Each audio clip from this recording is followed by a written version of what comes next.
I've got to read a story to you here. How many of you were here or at the ball field the 4th of July last year?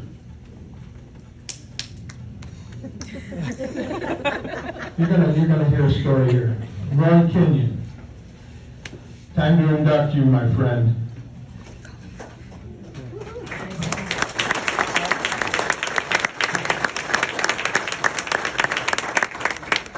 Roy Kinyon, who's 101 years old, played baseball and basketball at Barker High School.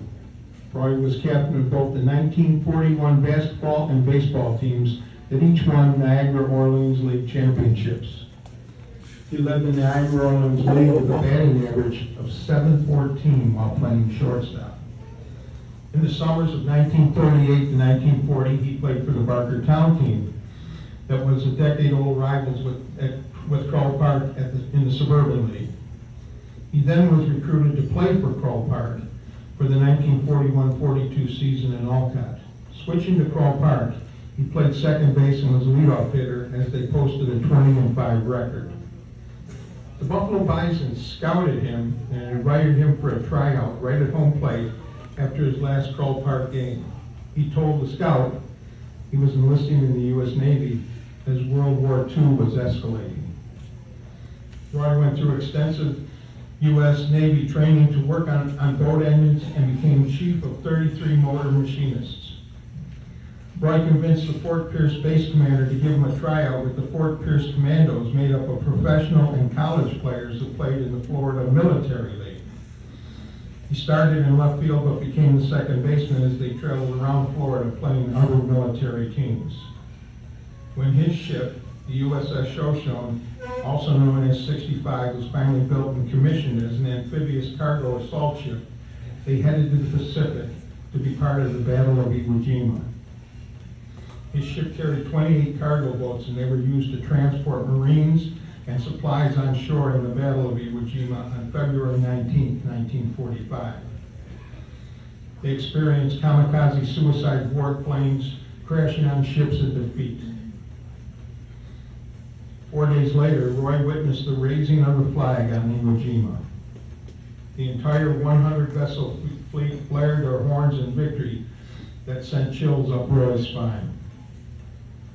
Roy returned home when World War II ended. He played basketball again at the Lockport Y.